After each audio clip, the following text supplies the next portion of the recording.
let's get started. We have to build, we need to build an automated cloud flow document approval notification. This is the name of flow.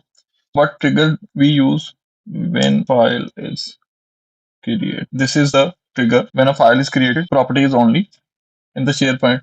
Because we already have SharePoint site, so we will select the our demo site, demo automation, and then I will choose the same library name.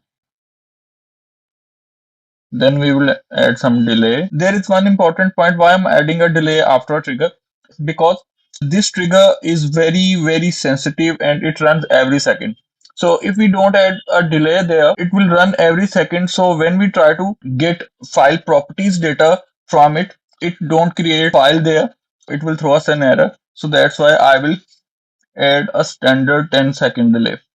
10-second delay is a standard time, so you will always add 10-second delay, because if you try to add 5 second or 3 second, it will throw us an error. Then we will add get file properties by SharePoint. So we have to choose our demo automation site. Then we choose a library name, and then for ID we have to choose the ID from the dynamic content of the trigger, and that's it. So now after that, we need to add in condition. So in the condition, we have to choose status from the trigger.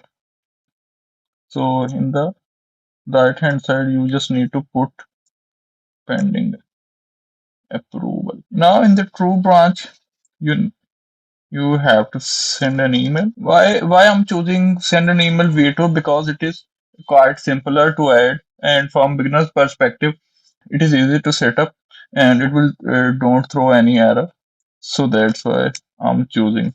So for the subject of email, we have to put document. From the dynamic content, you will choose created by display name. What we have to put in the body? In the body, we have to put just a document.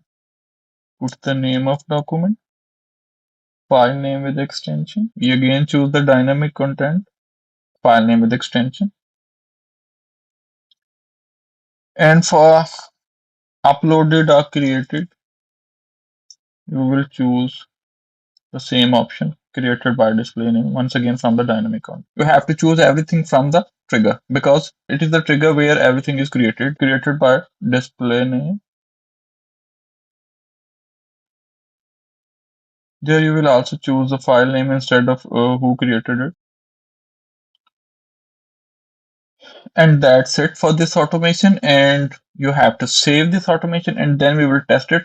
For test, you have to click on the test, and then click on manual, and then click test in the approvals. Then we need to upload a new file. I think trigger will work. We will wait a second. Trigger runs successfully now. Our automation is successful. Now I have to check my email whether or not I have received an email or not. This is the email that I have received. Document approval notification is working fine. If you guys like the video, please go to my channel and subscribe it. And if you have any question, ask me in the comment section. Thanks for watching.